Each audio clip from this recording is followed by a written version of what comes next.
ತಮ್ಮೆಲ್ಲ ಶಾಸಕರನ್ನ ಧರ್ಮಸ್ಥಳಕ್ಕೆ ಕರೆದುಕೊಂಡು ಹೋಗೋದಕ್ಕೆ ಬಿಜೆಪಿಯ ರಾಜ್ಯಾಧ್ಯಕ್ಷರು ತೀರ್ಮಾನಿಸಿದರು. ನಾನು ಇದರ ಬಗ್ಗೆ ತೀರ್ಮಾನಿಸಿದ್ದೇನೆ ಅಂತ ಹೇಳಿದರು. ಆದರೆ ರಾಜ್ಯಾಧ್ಯಕ್ಷರ ತೀರ್ಮಾನವೇ ಈಗ ಅದಲು ಬದಲಾಗಿದೆ. ತಮ್ಮೆಲ್ಲ ಶಾಸಕರನ್ನ ಕರ್ಕೊಂಡು ಹೋಗುವ ಬದಲು ತಾವೊಬ್ಬರೇ ಧರ್ಮಸ್ಥಳಕ್ಕೆ ಹೋಗ್ತಾ ಇದ್ದಾರೆ. ಯಾವ ಕಾರಣಕ್ಕಾಗಿ ಅನ್ನುವಂಥದ್ದನ್ನು ನೋಡ್ತಾ ಹೋದಾಗ ಮತ್ತದೇ ಸಿಗುವಂಥದ್ದು ಬಿಜೆಪಿಯಲ್ಲಿ ನಡೆದಿರುವಂತಹ ಅಡ್ಡ ಮತದಾನ. ಬಿಜೆಪಿಯಲ್ಲಿ ಇನ್ನೂ ಕೂಡ ಅಡ್ಡ ಮತದಾನದ ಸಮರ ನಿಂತಿಲ್ಲ. ಬಿಜೆಪಿಯ ನಾಯಕರ ನಡುವೆ ಅಡ್ಡ ಮತದಾನದ ಶಾಕ್ ಅದಿನ್ನೂ ಕೂಡ ಮರೆಯಾಗಿಲ್ಲ. ಧರ್ಮಸ್ಥಳವನ್ನು ಎಳೆದು ತಂದಿದ್ದಕ್ಕೆ ಈಗ ಬಿಜೆಪಿ ಪಶ್ಚಾತ್ತಾಪ ಪಡ್ತಿದ್ಯಾ? ನಾಳೆ ಧರ್ಮಸ್ಥಳಕ್ಕೆ ವಿಜೇಂದ್ರ ಅವರು ಹೋಗ್ತಾ ಇದ್ದಾರೆ, ಇಲ್ಲಾಂದ್ರೆ ಅವರು ಕ್ಷಮೆ ಕೇಳ್ತಾರಾ ಅಥವಾ ಯಾವ ಕಾರಣಕ್ಕಾಗಿ ಅವರು ಧರ್ಮಸ್ಥಳಕ್ಕೆ ಹೋಗ್ತಾರೆ? ಎಲ್ಲದರ ಬಗ್ಗೆ ಕುತೂಹಲ ಇದೆ, ಪ್ರಶ್ನೆಗಳಿದ್ದಾವೆ. ಯಾಕಂದ್ರೆ ಧರ್ಮಸ್ಥಳದ ವಿಚಾರವನ್ನು ವಿಜೇಂದ್ರ ಅವರು ತಮ್ಮ ನಂಬಿಕೆಯ ಆಧಾರದ ಮೇಲೆ ಮತ್ತು ಒಂದು ರೀತಿಯಾದಂತಹ ಸಹಜವಾಗಿಯೇ ಬಿಜೆಪಿ ರಾಜ್ಯಾಧ್ಯಕ್ಷರಾಗಿ ಬಹಳ ದೊಡ್ಡ ಆಘಾತವೂ ಕೂಡ ವಿಜೇಂದ್ರ ಅವರಿಗೆ ಆಗಿತ್ತು. ಈ ಕಾರಣಕ್ಕಾಗಿ ಇಂತಹವರನ್ನ ಹಿಡಿಯೋದಕ್ಕೆ ನಮ್ಮ ಕೈಲಿ ನೇರವಾಗಿ ಆಗದೇ ಇದ್ರೂ ಕೂಡ ಬನ್ನಿ ದೇವಸ್ಥಾನಕ್ಕೆ ಬನ್ನಿ, ಅಲ್ಲಿ ಆಣೆ ಪ್ರಮಾಣ ಮಾಡಿ ಅಂತ ಕೇಳುವ ಮಟ್ಟಿಗೂ ಕೂಡ ಅವರಲ್ಲಿ ಒಂದು ರೀತಿಯಂತಹ ನಿರಾಶೆ ಕಾದಿದ್ದು ಅದು ಸ್ಪಷ್ಟವಾಗಿ ಅವರ ಮಾತುಗಳಲ್ಲಿ ಗೋಚರ ಆಗ್ತಾ ಇತ್ತು. ಈಗ ವಿಜೇಂದ್ರ ಅವರು ನಾಳೆ ಧರ್ಮಸ್ಥಳಕ್ಕೆ ಹೋಗೋದಕ್ಕೆ ತೀರ್ಮಾನಿಸಿದ್ದಾರೆ. ಧರ್ಮಸ್ಥಳದಲ್ಲಿ ಶ್ರೀ ಮಂಜುನಾಥ ಸ್ವಾಮಿಯ ದರ್ಶನವನ್ನು ಪಡೆಯೋದಕ್ಕೆ ತೀರ್ಮಾನಿಸಿದ್ದಾರೆ. ಧರ್ಮಸ್ಥಳಕ್ಕೆ ವಿಜೇಂದ್ರ ಅವರು ಹೋಗ್ತಾ ಇರುವಂತಹ ಸಂದರ್ಭದಲ್ಲಿ ಯಾವ್ಯಾವ ಕಾರಣಗಳಿದ್ದಾವೆ, ಏನೇನು ವಿಚಾರಗಳಿದ್ದಾವೆ ಅನ್ನೋದನ್ನು ನಾವು ಗಮನವಿಟ್ಟು ನೋಡ್ತಾ ಹೋಗಬೇಕು. ಬಹಳ ಮುಖ್ಯವಾಗಿ ರಾಜ್ಯ ಬಿಜೆಪಿಯಲ್ಲಿ ಕ್ರಾಸ್ ವೋಟಿಂಗ್ನ ಸಮರ ಇನ್ನೂ ಕೂಡ ನಿಂತಿಲ್ಲ. ರಾಜ್ಯ ಬಿಜೆಪಿಯಲ್ಲಿ ಕ್ರಾಸ್ ವೋಟಿಂಗ್ನ ಸಮರ ಅದು ಮುಂದುವರಿತಾ ಇದೆ ಮತ್ತು ವಿಶೇಷವಾಗಿ ವರಿಷ್ಠರಿಗೆ ವರದಿ ನೀಡಿ ಬಂದಿದ್ದಾರೆ ವಿಜೇಂದ್ರ ಹಾಗೂ ಆರ್ ಅಶೋಕ್. ಇವರಿಬ್ಬರು ಕೂಡ ದೆಹಲಿಯಲ್ಲಿ ಕೇಂದ್ರ ನಾಯಕರನ್ನ, ಬಿಜೆಪಿಯ ರಾಷ್ಟ್ರೀಯ ಅಧ್ಯಕ್ಷರನ್ನ ಭೇಟಿಯಾಗಿ ಬಂದಿದ್ದಾರೆ. ಅವರಿಗೆ ಮಾಹಿತಿಯನ್ನು ಕೊಟ್ಟು ಬಂದಿದ್ದಾರೆ. ಇಂದು ರಾತ್ರಿ ಧರ್ಮಸ್ಥಳಕ್ಕೆ ಬಿಜೆಪಿ ರಾಜ್ಯಾಧ್ಯಕ್ಷ BY ವಿಜೇಂದ್ರ ಅವರು ಹೋಗ್ತಾ ಇದ್ದಾರೆ. ವಿಜೇಂದ್ರ ಅವರು ಒಬ್ಬರೇ ಹೋಗ್ತಾ ಇದ್ದಾರೆ. ಪಕ್ಷದ ಎಲ್ಲ ನಾಯಕರುಗಳನ್ನ ಕರ್ಕೊಂಡು ಹೋಗ್ತಾ ಇಲ್ಲ, ಎಲ್ಲ ಶಾಸಕರುಗಳನ್ನ ಕರ್ಕೊಂಡು ಹೋಗ್ತಾ ಇಲ್ಲ, ಬದಲಿಗೆ ತಾವೊಬ್ಬರೇ ಹೋಗ್ತಾ ಇದ್ದಾರೆ. ಧರ್ಮಸ್ಥಳಕ್ಕೆ ಹೋಗಿ ಮಂಜುನಾಥ ಸ್ವಾಮಿಯ ದರ್ಶನವನ್ನ ಪಡಿತಾರೆ. ನಾಳೆ ಬೆಳಗ್ಗೆ BY ವಿಜೇಂದ್ರ ಅವರು ನಾಳೆ ಬೆಳಗ್ಗೆ ಸ್ವಾಮಿಯ ದರ್ಶನವನ್ನ ಮಾಡ್ಕೊಳ್ತಾರೆ. ಮಂಜುನಾಥ ಸ್ವಾಮಿಯ ದರ್ಶನವನ್ನ ಮಾಡ್ಕೊಳ್ತಾರೆ ಧರ್ಮಸ್ಥಳದಲ್ಲಿ ಮಂಜುನಾಥರ ದರ್ಶನವನ್ನು ಮಾಡಿಕೊಂಡು ಆಣೆ ಪ್ರಮಾಣಕ್ಕೆ ವಿರೋಧದ ಬಳಿಕ ತಾವೊಬ್ಬರೇ ಧರ್ಮಸ್ಥಳಕ್ಕೆ ಈಗ ವಿಜೇಂದ್ರ ಅವರು ಭೇಟಿ ಕೊಡ್ತಾ ಇದ್ದಾರೆ. ಆಣೆ ಪ್ರಮಾಣ ಮಾಡಿಸೋದಕ್ಕೆ ಅವರು ಮುಂದಾಗಿದ್ರು. ತಮ್ಮ ಶಾಸಕರ ಸತ್ಯ ಪರೀಕ್ಷೆ ಆಗಲಿ ಅನ್ನುವಂಥದ್ದು ವಿಜೇಂದ್ರ ಅವರ ಒಲವಾಗಿತ್ತು. ಬಹುಶಃ ಅದು ರಾಜಕೀಯವಾಗಿ ಸಮಂಜಸವಾದಂತಹ ನಿರ್ಧಾರ ಆಗಿರಲಿಲ್ಲ. ಒಂದು ಸ್ವಲ್ಪ ಮಟ್ಟಿಗೆ ಆತುರದ ನಿರ್ಧಾರದಂತೆ ಗೋಚರಿಸ್ತಾ ಇತ್ತು. ವಿಶೇಷವಾಗಿ ವಿಜೇಂದ್ರ ಅವರಿಗೆ ಈ ಒಂದು ಇಡೀ ಘಟನೆ, ಅಡ್ಡ ಮತದಾನ ಅನ್ನುವಂತಹ ಘಟನೆ ಅವರನ್ನು ಎಷ್ಟು ವಿಚಲಿತರನ್ನಾಗಿಸಿತ್ತು ಅನ್ನೋದಕ್ಕೆ ಅದೊಂದು ಉದಾಹರಣೆಯಾಗಿ ಗೋಚರಿಸ್ತಾ ಇತ್ತು. ತಾವೊಬ್ಬರೇ ಧರ್ಮಸ್ಥಳದಲ್ಲಿ ದೇವರಿಗೆ ವಿಶೇಷ ಪೂಜೆಯನ್ನು ಸಲ್ಲಿಸೋದಕ್ಕೆ ಅವರು ಈಗ ಮುಂದಾಗ್ತಾ ಇದ್ದಾರೆ. ದೇವರಿಗೆ ವಿಶೇಷ ಪೂಜೆಯನ್ನು ಸಲ್ಲಿಸಿ ಪ್ರಾರ್ಥನೆಯನ್ನು ಮಾಡಬಹುದು. ಇಲ್ಲಿ ತಪ್ಪಿತಸ್ಥರನ್ನ ಹುಡ್ಕೋದಿಕ್ಕೆ ಬೇಕಾದ ಶಕ್ತಿಯನ್ನು ನನಗೆ ಕೊಡು ದೇವರೇ ಅಂತ ಹೇಳ್ಕೊಂಡು ಕೇಳ್ಕೊಳ್ಬಹುದು. ಅವರು ತಾವೊಬ್ಬರೇ ಧರ್ಮಸ್ಥಳಕ್ಕೆ ಹೋಗಿ ದೇವರಿಗೆ ವಿಶೇಷ ಪೂಜೆಯನ್ನು ಸಲ್ಲಿಸಬಹುದು. ನಾಳೆ ಬೆಳಗ್ಗೆ 9 ಗಂಟೆಗೆ ಧರ್ಮಸ್ಥಳದಲ್ಲಿ ಅವರು ಸುದ್ದಿಗೋಷ್ಠಿಯನ್ನು ಕೂಡ ನಡೆಸುವಂತಹ ನಿರೀಕ್ಷೆ ಇದೆ. ಧರ್ಮಸ್ಥಳಕ್ಕೆ ವಿಜೇಂದ್ರ ಅವರು ಭೇಟಿ ಕೊಡ್ತಾ ಇದ್ದಾರೆ. ಬಹಳ ಮುಖ್ಯವಾಗಿ ಶಾಸಕರ ಅಡ್ಡ ಮತದಾನದ ಹಿನ್ನೆಲೆಯಲ್ಲಿ ಅವರ ಈ ಧರ್ಮಸ್ಥಳದ ಭೇಟಿ, ಅದು ಕೂಡ ಆಣೆ ಪ್ರಮಾಣ ಮಾಡಿಸಬೇಕಾಗತ್ತೆ ಅನ್ನುವಂತಹ ನಿರ್ಧಾರವನ್ನು ಅವರು ತೆಗೆದುಕೊಂಡ ನಂತರ ಅವರಿಗೆ ಕೊಡ್ತಾ ಇರುವಂತಹ ಭೇಟಿ ಮಹತ್ವವನ್ನು ಪಡ್ಕೊಂಡಿದೆ. ಆದರೆ ಇಲ್ಲಿ ವಿಜೇಂದ್ರ ಅವ್ರಿಗೆ ಪಶ್ಚಾತ್ತಾಪವೂ ಕೂಡ ಕಾಡ್ತಾ ಇದೆಯಾ ಅಂತ ಹೇಳಿ. ಯಾಕಂದ್ರೆ ದೇವರನ್ನ ಇಲ್ಲಿ ಎಳೆದು ತರುವಂಥದ್ದು ಸರಿಯಲ್ಲ, ಧರ್ಮಸ್ಥಳದ ಮಂಜುನಾಥನ ಸನ್ನಿಧಿಯನ್ನ ನೀವು ಇಲ್ಲಿಗೆ ತರೋದು ಸರಿಯಲ್ಲ, ರಾಜಕಾರಣವನ್ನ ನೀವು ಆ ಪುಣ್ಯಭೂಮಿಗೆ ತೆಗೆದುಕೊಂಡು ಹೋಗುವುದು ಸರಿಯಲ್ಲ. ಈ ಮಾತುಗಳು ಬಿಜೆಪಿಯ ನಾಯಕರುಗಳ ಬಾಯಿಂದಲೇ ಬಂದಿತ್ತು. ಹೀಗಾಗಿ ಕ್ರಾಸ್ ವೋಟ್ ಪತ್ತೆಗೆ ಧರ್ಮಸ್ಥಳದ ಹೆಸರನ್ನ ವಿಜೇಂದ್ರ ಅವರು ಪ್ರಸ್ತಾಪ ಮಾಡಿದ ನಂತರ ಅವರು ಯಾವಾಗ ಪ್ರಸ್ತಾಪ ಮಾಡಿದ್ರು ತತ್ಕ್ಷಣವೇ ಬಿಜೆಪಿಯ ರಾಜ್ಯದ ಹಿರಿಯ ನಾಯಕರುಗಳು, ಕೇಂದ್ರದ ಸಚಿವರುಗಳು ಇವರುಗಳಿಂದ ಇದಕ್ಕೆ ಆಕ್ಷೇಪ ವ್ಯಕ್ತವಾಗೋದಕ್ಕೆ ಶುರುವಾಯಿತು. ದಯವಿಟ್ಟು ಇದನ್ನ ಕೈ ಬಿಡಿ, ನೀವು ಹೋಗೋದು ಬೇಡ, ಇದನ್ನ ಪರಿಶೀಲಿಸಿ ಅನ್ನುವಂಥ ಅಭಿಪ್ರಾಯಗಳನ್ನ ಪಕ್ಷದ ನಾಯಕತ್ವ ಹೇಳೋದಕ್ಕೆ ಶುರು ಮಾಡ್ತು. ಧರ್ಮಸ್ಥಳದಲ್ಲಿ ಬಿಜೆಪಿಯ ಶಾಸಕಾಂಗ ಪಕ್ಷದ ಸಭೆಯನ್ನೇ ನಡೆಸೋದಕ್ಕೆ ವಿಜೇಂದ್ರ ಅವರು ಚಿಂತನೆಯನ್ನ ನಡೆಸಿದ್ರು. ಚಿಂತನೆ ಮಾತ್ರ ಅಲ್ಲ, ಅವರು ಹೇಳಿದ್ರು ಇದು ನಾನು ನಿರ್ಧರಿಸಿದ್ದೇನೆ, ಅಲ್ಲಿ ಹೋಗೋಣ ಅಂತ ಹೇಳಿದ್ರು. ಆದರೆ ನಂತರ ಯಾವಾಗ ಪಕ್ಷದ ನಾಯಕರುಗಳಿಂದ ವಿರೋಧ ವ್ಯಕ್ತವಾಗುತ್ತೆ, ವಿಶೇಷವಾಗಿ ಶಾಸಕಾಂಗ ಪಕ್ಷದ ಸಭೆಯನ್ನು ನಡೆಸಿ ಅದಾದ ನಂತರ ಸ್ವಾಮಿಯ ದರ್ಶನವನ್ನ, ಮಂಜುನಾಥ ಸ್ವಾಮಿಯ ದರ್ಶನವನ್ನ ಮಾಡಿ ಮಂಜುನಾಥನ ಸನ್ನಿಧಿಯಲ್ಲಿ ಶಾಸಕರಿಂದ ಆಣೆ ಪ್ರಮಾಣ ಮಾಡಿಸುವಂಥದ್ದು ಅವರ ಪ್ಲಾನ್ ಆಗಿದ್ದಿತ್ತು. ಶ್ರೀ ಕ್ಷೇತ್ರದಲ್ಲಿ ಮಂಜುನಾಥನ ದರ್ಶನವನ್ನು ಪಡೆದು ಮಂಜುನಾಥ ಸ್ವಾಮಿಯ ಮುಂದೆ ಆಣೆ ಪ್ರಮಾಣಕ್ಕೆ ಸಿದ್ಧತೆಯನ್ನ ಮಾಡ್ಕೊಳ್ಳುವಂಥದ್ದು, ಅದಕ್ಕೆ ಬೇಕಂತ ಪ್ಲಾನ್ ಅನ್ನು ಮಾಡ್ಕೊಂಡಿದ್ರು ವಿಜೇಂದ್ರ ಅವರು. ಯಾಕಂದ್ರೆ ಸತ್ಯದ ದರ್ಶನ ಆಗಬೇಕು. ಯಾರು ಇಲ್ಲಿ ನಮ್ಮ ಶಾಸಕರಲ್ಲಿ ಯಾರು ಈ ರೀತಿಯಾದಂತಹ ಅಡ್ಡ ಮತದಾನ ಮಾಡಿದ್ದಾರೆ, ಬೇಲಿ ಹಾರುವ ಕೆಲಸವನ್ನ, ಗೆರೆ ದಾಟುವ ಕೆಲಸವನ್ನ ಯಾರು ಮಾಡಿದ್ದಾರೆ, ಯಾವ ಕರಿಕುರಿಗಳು ಇಲ್ಲಿ ಕೆಲಸ ಮಾಡಿದ್ದಾವೆ ಅನ್ನುವಂಥದ್ದು ಅವರ ಬಹಳ ಮುಖ್ಯವಾದಂತಹ ಒಂದು ಯೋಚನೆಯಾಗಿತ್ತು. ಆದರೆ ಇದಕ್ಕೆ ಆಣೆ ಪ್ರಮಾಣದ ವಿಚಾರಕ್ಕೆ ಪಕ್ಷದಲ್ಲಿ ತೀವ್ರ ವಿರೋಧ ವ್ಯಕ್ತವಾಗೋದಕ್ಕೆ ಶುರುವಾಯಿತು. ವಿಶೇಷವಾಗಿ ಭಾರತೀಯ ಜನತಾ ಪಕ್ಷದ ಹಿರಿಯ ನಾಯಕರುಗಳು, ಅದು ಪ್ರಹ್ಲಾದ್ ಜೋಶಿ ಅವರಿರ್ಬೋದು, ಸದಾನಂದ ಗೌಡ್ರು ಇರ್ಬೋದು, ಅಥವಾ ಬೇರೆನೆಲ್ಲ ಶಾಸಕರುಗಳು, ಹಿರಿಯ ಶಾಸಕರುಗಳಿರ್ಬೋದು, ಅವರುಗಳಿಂದ ಆಕ್ಷೇಪ ವ್ಯಕ್ತವಾಗೋದಕ್ಕೆ ಶುರುವಾಯಿತು. ಇದು ನೋವಿನ ಅಥವಾ ವಿಚಲಿತರಾಗಿರುವ ಅಥವಾ ಹತಾಶೆಯ ಅಥವಾ ಗೊಂದಲದ ಇಂತಹ ಸಂದರ್ಭಗಳಲ್ಲಿ ಬಂದಿರುವಂತಹ ಹೇಳಿಕೆ ಅಂತ ಪರಿಗಣಿಸಲಾಯಿತು.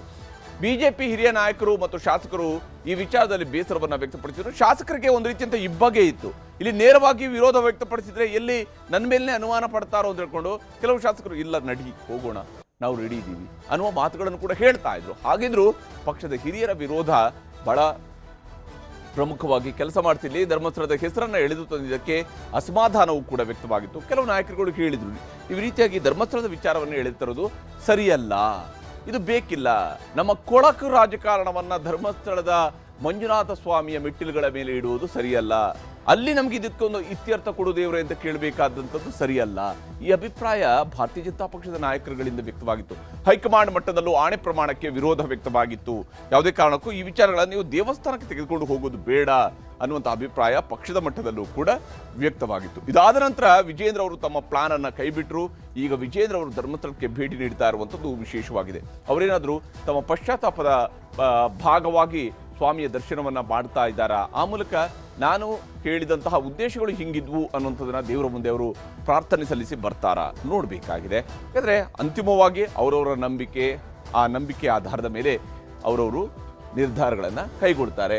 ಧರ್ಮಾಧಿಕಾರಿ ಡಾಕ್ಟರ್ ವೀರೇಂದ್ರ ಹೆಗ್ಗಡೆ ಅವರನ್ನ ಭೇಟಿ ಮಾಡಿ ಅವರಲ್ಲಿ ಚರ್ಚಿಸುವಂತಹ ಸಾಧ್ಯತೆಯೂ ಕೂಡ, ಅಫ್ಕೋರ್ಸ್ ಅವರಲ್ಲಿ ಹೋದಂತಹ ಸಂದರ್ಭದಲ್ಲಿ ಧರ್ಮಾಧಿಕಾರಿ ಅವರನ್ನ ಭೇಟಿಯಾಗಬಹುದು, ಅವ್ರ ಜೊತೆಗೆ ಚರ್ಚೆಯನ್ನು ನಡೆಸಬಹುದು, ಅವರ ಮಾರ್ಗದರ್ಶನವನ್ನು ಕೂಡ ಈ ವಿಚಾರದಲ್ಲಿ ಅವರು ಪಡ್ಕೊಳ್ಬಹುದು. ಧರ್ಮಸ್ಥಳದ ಹೆಸರನ್ನ ಎಳೆದು ತಂದಿದ್ದರ ಬಗ್ಗೆಯೂ ಕೂಡ ಅವರು ಧರ್ಮಾಧಿಕಾರಿಯವರಿಗೆ ಒಂದಿಷ್ಟು ಸ್ಪಷ್ಟತೆಯನ್ನು ಕೊಡುವಂತಹ ಕೆಲಸವನ್ನು ಕೂಡ ಮಾಡಬಹುದು. ಆ ಮೂಲಕ ದೇವರ ಮುಂದೆ ದೇವರ ಹೆಸರನ್ನು ನಾನು ಯಾವ ಕಾರಣಕ್ಕಾಗಿ ತೆಗೆದುಕೊಂಡು ಬಂದಿದ್ದೀನಿ, ಧರ್ಮಸ್ಥಳದ ಹೆಸರನ್ನು ಯಾವ ಕಾರಣಕ್ಕೆ ತೆಗೆದುಕೊಂಡು ಬಂದಿದ್ದೀನಿ ಅನ್ನೋದನ್ನ ವಿಜೇಂದ್ರ ಅವರು ಪ್ರಕಟಿಸಬಹುದು. ಆಣೆ ಪ್ರಮಾಣದ ವಿವಾದಕ್ಕೆ ವಿಜೇಂದ್ರ ಅವರು ನಾಳೆಯೇ ತೆರೆ ಎಳೆಯುವಂತಹ ನಿರೀಕ್ಷೆಯೂ ಕೂಡ ಇದೆ. ಬಹುತೇಕ ಅವರು ಧರ್ಮಸ್ಥಳಕ್ಕೆ ಹೋಗಿ ಬಂದ ಮೇಲೆ ಆಣೆ ಪ್ರಮಾಣದ ವಿವಾದ ಅಲ್ಲಿಗೆ ಬಗೆಹರಿಯುತ್ತೆ. ಅದಕ್ಕೊಂದು ತೆರೆ ಎಳೆಯುವಂತಹ ಪ್ರಯತ್ನವನ್ನ ವಿಜೇಂದ್ರ ಅವರು ಮಾಡಬಹುದು. ಆದರೆ ಯಾವಾಗ ಎಲ್ಲ ವಿಚಾರಗಳು ಚರ್ಚೆ ಆಗ್ತಾ ಇದ್ದಾವೇನೋ ಇದೇ ಸಂದರ್ಭದಲ್ಲಿ ಸದ್ಯಕ್ಕೆ ನಾಯಕತ್ವ ಸೇಫ್ ಆಯ್ತಾ, ಈ ಒಂದು ಪ್ರಶ್ನೆಯೂ ಕೂಡ ಕುತೂಹಲದಿಂದ ಮೂಡಿರುವಂಥದ್ದು. ಯಾಕಂದ್ರೆ ನಾಯಕತ್ವ ಬದಲಾವಣೆಯ ವದಂತಿಯ ಬಗ್ಗೆ ಆರ್ ಅಶೋಕ್ ಅವರೊಂದು ಸ್ಪಷ್ಟನೆಯನ್ನು ಕೊಟ್ಟಿದ್ದಾರೆ. ನಾಯಕತ್ವದ ಬದಲಾವಣೆಯ ವಿಚಾರಕ್ಕೆ ಸಂಬಂಧಪಟ್ಟಂತೆ ಆರ್ ಅಶೋಕ್ ಅವರು ಕೊಟ್ಟಿರುವಂತಹ ಸ್ಪಷ್ಟನೆ ಇದು. ಅವರು ಹೇಳ್ತಾ ಇದ್ದಾರೆ, ದೆಹಲಿಗೆ ಹೋಗಿ ಹೈಕಮಾಂಡ್ಗೆ ಈಗಾಗಲೇ ವರದಿಯನ್ನ ಕೊಟ್ಟಿದ್ದೇವೆ ಅಂತ ಹೇಳಿ ಅಶೋಕ್ ಅವರು ಹೇಳಿದ್ದಾರೆ. ನಾವು ದೆಹಲಿಗೆ ಹೋಗಿ ಹೈಕಮಾಂಡ್ ನಾಯಕರುಗಳನ್ನ ಭೇಟಿಯಾಗಿ ನಾವು ವರದಿಯನ್ನ ಕೊಟ್ಟು ಬಂದಿದ್ದೇವೆ. ಅಡ್ಡ ಮತದಾನದ ಬಗ್ಗೆ ಹೈಕಮಾಂಡ್ ತನಿಖೆಯನ್ನ ಮಾಡ್ತಾ ಇದೆ. ಈ ವಿಚಾರದಲ್ಲಿ ಹೈಕಮಾಂಡ್ನವರು ಅಡ್ಡ ಮತದಾನದ ಬಗ್ಗೆ ತನಿಖೆಯನ್ನ ನಡೆಸ್ತಾ ಇದ್ದಾರೆ. ಸೂಕ್ತ ಸಂದರ್ಭದಲ್ಲಿ ಶಾಸಕರ ವಿರುದ್ಧ ಕ್ರಮ ಕೈಗೊಳ್ಳುತ್ತಾರೆ.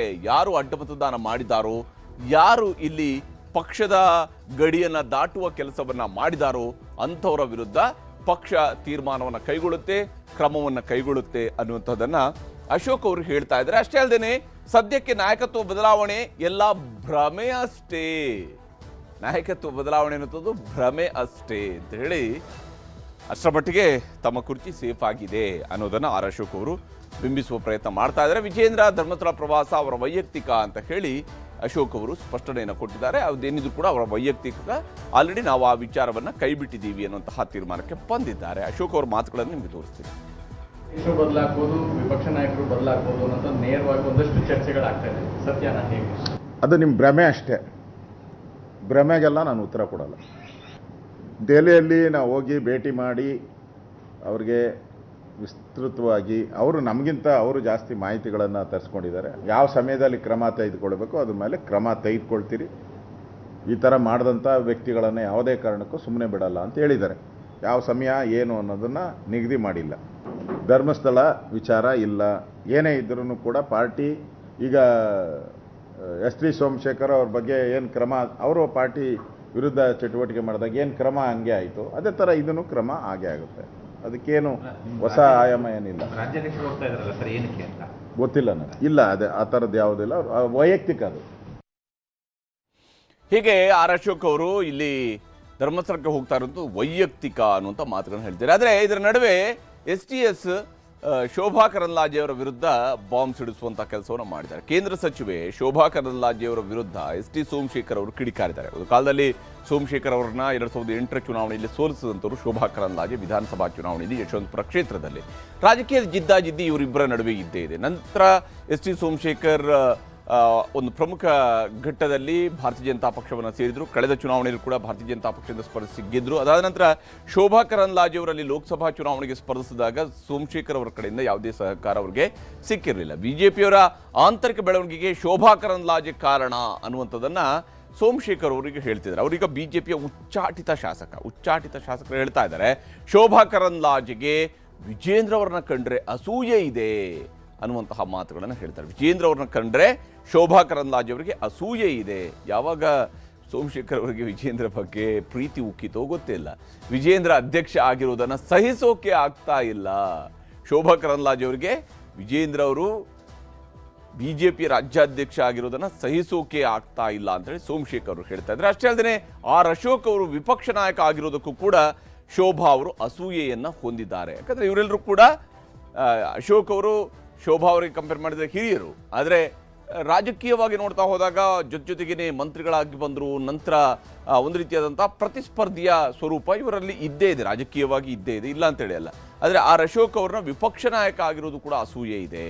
ಇಬ್ಬರಿಗೂ ಕೆಟ್ಟ ಹೆಸರು ತರಬೇಕು ಅಂತೇಳಿ ಕೆಲಸ ಮಾಡ್ತಾ ಇದ್ದಾರೆ ಅಂತೇಳಿ. ಅಂದರೆ ಇಲ್ಲಿ ಕ್ರಾಸ್ ವೋಟಿಂಗ್ನವರಿಗೆಲ್ಲ ಇವರೇ ನಾಯಕಿ ಅನ್ನೋ ರೀತಿಯಲ್ಲಿ ಸೋಮಶೇಖರ್ ಹೇಳ್ತಾ ಇದ್ದಾರೆ. ಕ್ರಾಸ್ ವೋಟಿಂಗ್ ಮಾಡಿರುವಂಥ ಶಾಸಕರಿಗೆಲ್ಲ ಶೋಭಾನೇ ನಾಯಕಿ ಅನ್ನುವಂಥದ್ದು ಅವರು ಸಿಡಿಸ್ತಾ ಇರುವಂತಹ ಬಾಂಬ್. ಇವರನ್ನ ರಾಜಕೀಯದಲ್ಲಿ ಮುಗಿಸಿ ಮೇಲೆ ಬರಬಹುದು ಅನ್ನುವಂತಹ ಮನಸ್ಥಿತಿ ಶೋಭಾ ಕರಂದ್ಲಾಜೆ ಅವರಲ್ಲಿದೆ. ಯಾರನ್ನ ಇಲ್ಲಿ ಅವರು ಮುಗಿಸೋದು ರಾಜಕೀಯವಾಗಿ ವಿಜೇಂದ್ರ ಮತ್ತು ಅಶೋಕ್ ಅವ್ರನ್ನ, ಶೋಭಾ ಕರಂದ್ಲಾಜೆ ಅವರು ರಾಜಕೀಯವಾಗಿ ಅವ್ರನ್ನ ಮುಗಿಸಿ ನಂತರ ತಾನು ಮೇಲೆ ಬರಬಹುದು, ಅಂದರೆ ರಾಜ್ಯ ರಾಜಕಾರಣದಲ್ಲಿ ತನ್ನ ನಾಯಕತ್ವ ಸಿಗುತ್ತೆ ಅನ್ನುವಂಥದ್ದು ಅವರ ಮನಸ್ಥಿತಿ ಇದೆ ಅಂತ ಹೇಳಿ ಸೋಮಶೇಖರ್ ಹೇಳ್ತಾ ಇದ್ದಾರೆ. ಶಾಸಕರನ್ನ ಧರ್ಮಸ್ಥಳಕ್ಕೆ ಕರೆದುಕೊಂಡು ಹೋಗುವಂಥ ಅವಶ್ಯಕತೆ ಇಲ್ಲ ಅಂತ ಹೇಳಿ ಉಚಿತ ಸಲಹೆಯನ್ನು ಕೂಡ ಸೋಮಶೇಖರ್ ಅವರು ಕೊಟ್ಟಿದ್ದಾರೆ. ಬಿಜೆಪಿ ರಾಜ್ಯಾಧ್ಯಕ್ಷರಿಗೆ ಉಚಿತ ಸಲಹೆಯೊಂದನ್ನು ಕೊಟ್ಟಿದ್ದಾರೆ. ಅದಕ್ಕೆ ಯಾವುದೇ ರೀತಿಯಾದಂತಹ ಅವರು ಚಾರ್ಜ್ ಮಾಡ್ತಾರೆ. ಒಂದು ಉಚಿತ ಸಲಹೆ ಇದು ಅಷ್ಟೇ ಅವರ ಕಡೆಯಿಂದ ಸಿಗ್ತಾ ಇರುವಂಥದ್ದು. ಅದರಲ್ಲಿ ಅವರು ಒಂದು ಮಾತನ್ನು ಹೇಳಿದ್ದಾರೆ, ಶೋಭಾ ಕರಂದ್ಲಾಜೆ ಅವರನ್ನು ಕರೆದೊಯ್ದು ಆಣೆ ಪ್ರಮಾಣ ಮಾಡಿಸಲಿ. ನೀವು ಶಾಸಕರನ್ನ ಕರ್ಕೊಂಡು ಹೋಗೋದು ಬೇಡ, ಶೋಭಾ ಅವ್ರನ್ನ ಕರ್ಕೊಂಡು ಹೋಗಿ ಆಣೆ ಪ್ರಮಾಣ ಮಾಡಿಸಿ ಅಂತ ಸೋಮಶೇಖರ್ ಹೇಳ್ತಾ ಇದ್ದಾರೆ. ಶೋಭಾ ಕರಂದ್ಲಾಜೆ ಅವರನ್ನ ಕರೆದೊಯ್ದು ಆಣೆ ಪ್ರಮಾಣ ಮಾಡಿಸಿ, ಆಗ ಎಲ್ಲ ವಿಷಯಗಳು ಹೊರಗೆ ಬರ್ತವೆ ಅಂತ ಹೇಳಿ ಸೋಮಶೇಖರ್ ಹೇಳ್ತಾ ಇದ್ದಾರೆ. ಎಲ್ಲ ವಿಷಯಗಳು ಹೊರಗಡೆ ಬರ್ತವೆ, ಶೋಭಾ ಕರಂದ್ಲಾಜೆ ಅವರನ್ನು ಕರ್ಕೊಂಡು ಹೋಗಿ ಆಣೆ ಪ್ರಮಾಣ ಮಾಡಿಸಿದ್ರೆ ಅಂತ. ಅಂದರೆ ಇಲ್ಲಿ ಕ್ರಾಸ್ ವೋಟಿಂಗ್ ಮಾಡಿದವರ ನಾಯಕತ್ವ ಶೋಭಾ ಕರಂದ್ಲಾಜೆ ಅವರ ಹೆಗಲಿಗೆ ಕಟ್ಟುವಂತಹ ಪ್ರಯತ್ನವನ್ನು ಸೋಮಶೇಖರ್ ಅವರು ಮಾಡ್ತಾರೆ. ಕೇಂದ್ರ ಸಚಿವೆಯಾಗಿ ಒಂದು ಕ್ಷೇತ್ರವನ್ನು ಅಭಿವೃದ್ಧಿ ಮಾಡೋದಕ್ಕೆ ಅವರ ಕೈಲಿ ಆಗಿಲ್ಲ ಅಂತ ಹೇಳಿ ಆಕ್ರೋಶವನ್ನು ಸೋಮಶೇಖರ್ ಅವರು ವ್ಯಕ್ತಪಡಿಸಿದ್ದಾರೆ. ಈ ವಿಚಾರದಲ್ಲಿ ಸೋಮಶೇಖರ್ ಏನು ಹೇಳಿದ್ದಾರೆ ಅನ್ನೋದು ನಿಮ್ಗೆ ತೋರಿಸ್ತೀನಿ. ಏನು ಬಿಜೆಪಿಯ ಆಂತರಿಕ ಬೆಳವಣಿಗೆ ನಡೀತಾ ಇದೆ. ಶೋಭಾ ಮೇಡಮ್ಗೆ ವಿಜೇಂದ್ರ ಕಂಡ್ರು ಅಸೂಯೆ. ಅಧ್ಯಕ್ಷ ಆಗಿರ್ತಕ್ಕಂಥದ್ದು ಶೋಭಾ ಮೇಡಮ್ ಸಹಿಸೋಕ್ಕಾಗ್ತಾ ಇಲ್ಲ. ಅದೇ ರೀತಿಯಲ್ಲಿ ಅಶೋಕರಿಗೂ ಕೂಡ ವಿರೋಧ ಪಕ್ಷದ ನಾಯಕ ಆಗಿರ್ತಕ್ಕಂಥದ್ದು ಶೋಭಾ ಕರಂದ್ಲಾಜೆಗೆ ಅಸೂಯೆ. ಇವರಿಬ್ಬರನ್ನೂ ಕೂಡ ಏನಾದರೂ ಮಾಡಿ ಕೆಟ್ಟ ಹೆಸರು ತರಬೇಕು ಅಂತಕ್ಕಂಥ ದುರಾಲೋಚನೆಯನ್ನು ಮಾಡಿ ಇವತ್ತೆಲ್ಲ ಏನು ಬೆಳವಣಿಗೆ ಆಗ್ತಾ ಇದೆ, ಈ ಬೆಳವಣಿಗೆಗೆ ಶೋಭಾ ಕರಂದ್ಲಾಜೆ ಮೂಲ ಕಾರಣ. ಇವರಿಬ್ಬರನ್ನೂ ರಾಜಕೀಯವಾಗಿ ಮುಗಿಸಿದ್ರೆ ನಾನು ರಾಜಕೀಯವಾಗಿ ಇನ್ನೂ ಮೇಲೆ ಬರ್ಬೋದು ಅಂತಕ್ಕಂಥ ಆಕಾಂಕ್ಷೆಯನ್ನು ಈ ಅಮ್ಮ ಇಟ್ಕೊಂಡಿದ್ದಾಳೆ. 62 ಜನನ ಶಾಸಕರನ್ನ ಧರ್ಮಸ್ಥಳಕ್ಕೆ ಕರ್ಕೊಂಡು ಹೋಗ್ತಕ್ಕಂಥ ನೆಸೆಸಿಟಿ ಇಲ್ಲ. ಈ ಅಮ್ಮನ್ನ ಕರ್ಕೊಂಡೋಗಿ ಒಬ್ಬರನ್ನ ಪ್ರಮಾಣ ಮಾಡಿಸಿದ್ರೆ ಎಲ್ಲ ವಿಷಯಗಳು ಹೊರಗಡೆ ಬರ್ತವೆ. ಭಾರತೀಯ ಜನತಾ ಪಕ್ಷದವರು ಎಕ್ಸ್ಪೆಲ್ ಮಾಡಿದ್ದಾರೆ. ನಮ್ಮ ಬಗ್ಗೆ ಮಾತಾಡ್ತಕ್ಕಂಥದ್ದು ಎಮ್ಮನಿಗೆ ಏನು ನೆಸೆಸಿಟಿ ಇದೆ? ಸಿಕ್ಕಾಪಟ್ಟೆ ಮಾತನಾಡ್ತಕ್ಕಂಥದ್ದು ಒಂದು ಹೊರತುಪಡಿಸಿದ್ರೆ ಒಂದೇ ಒಂದು ಗುರುತನ್ನ ಮಾಡ್ತಕ್ಕಂಥದ್ದು ಕೆಲಸ ಯಾವತ್ತೂ ಕೂಡ ಮಾಡಿಲ್ಲ. ಇವತ್ತು ಬಿ ಜೆ ಪಿಯ ಆಂತರಿಕ ಬೆಳವಣಿಗೆಗೆ ಶೋಭಾ ಕಾರಣನೇ ವಿನ ಇನ್ಯಾರೂ ಕೂಡ MLAಗಳು ಕಾರಣರಲ್ಲ. ಇವರಿಬ್ಬರನ್ನು ಪದಚ್ಯುತಿಗೊಳಿಸ್ಬೇಕು, ಇವರಿಬ್ಬರಿಗೂ ಅವಮಾನ ಮಾಡಬೇಕು ಅಂತಕ್ಕಂಥದ್ದೇ ನನಗಿರ್ತಕ್ಕಂಥ ಮಾಹಿತಿ. ಗುಪ್ತ ಮತದಾನ ಗೊತ್ತಾಗೋದಿಲ್ಲ, ರಾಜ್ಯಸಭಾದು ಮಾತ್ರ ಏಜೆಂಟ್ಗೆ ತೋರಿಸ್ಬೇಕು ಅಂತಕ್ಕಂಥದ್ದು ಇದೆ. ಈಗೇನಾಗ್ತದೆ, ಕೆಲವು ಇನ್ನೋಸೆಂಟ್ರನ್ನ ಡಿಸ್ಟರ್ಬ್ ಮಾಡ್ತಕ್ಕಂಥದ್ದು ಕೆಲಸ ಮಾಡ್ತಿದ್ದಾಳೆ. ಯಾರು ಇಂಥವರೇ ಇಂಥ ಮತಕ್ಕೆ ಹಾಕಿದ್ದಾರೆ ಅಂತಕ್ಕಂಥದ್ದನ್ನು ಕೂಡ ಯಾರೂ ಕೂಡ ಊಹೆ ಮಾಡೋಕ್ಕಾಗೋದಿಲ್ಲ. ಯಾರ್ಯಾರು ಇವ್ರಿಗೆ ಆಗೋದಿಲ್ವೋ ಅವ್ರ ಹೆಸರನ್ನೆಲ್ಲ ಮಾಧ್ಯಮಕ್ಕೆ ಬಿಡ್ತಕ್ಕಂಥದ್ದನ್ನು ಕೂಡ ಮಾಡ್ತಿದ್ದಾರೆ. ಹೀಗೆ ಇಲ್ಲಿ ಸೋಮಶೇಖರ್ ಅವರು ತಮ್ಮ ವಿರುದ್ಧ ಆರೋಪವನ್ನು ಮಾಡಿದಂತಹ ಶೋಭಾಗೆ ಈ ಸ್ವರೂಪದಲ್ಲಿ ತಿರುಗೇಟನ್ನು ಕೊಟ್ಟಿದ್ದಾರೆ. ಆದರೆ ಸೋಮಶೇಖರ್ ಅವರ ಮಾತಿಗೆ ಆರ್ ಅಶೋಕ್ ಏನು ಹೇಳಿದ್ದಾರೆ ಅನ್ನೋದು ನಿಮ್ಗೆ ತೋರಿಸ್ತೀನಿ. ನಮ್ಮ ಪಾರ್ಟಿ ಅಲ್ಲದೆ ಇರೋರ ಬಗ್ಗೆ ನಾನು ರಿಯಾಕ್ಟ್ ಮಾಡಲ್ಲ. ನಮ್ಮ ಪಾರ್ಟಿಯಲ್ಲಿ ಇದ್ದರೆ ನಾವು ರಿಯಾಕ್ಟ್ ಮಾಡ್ಬೋದು. ನಮ್ಮ ಪಾರ್ಟಿ ಅಲ್ದವ್ರಿಗೆ ನಾನೇ ಕೇಂದ್ರ ಸಚಿವರೇ ಕಾರಣ ಇದಕ್ಕೆಲ್ಲ ಬೇರೆ.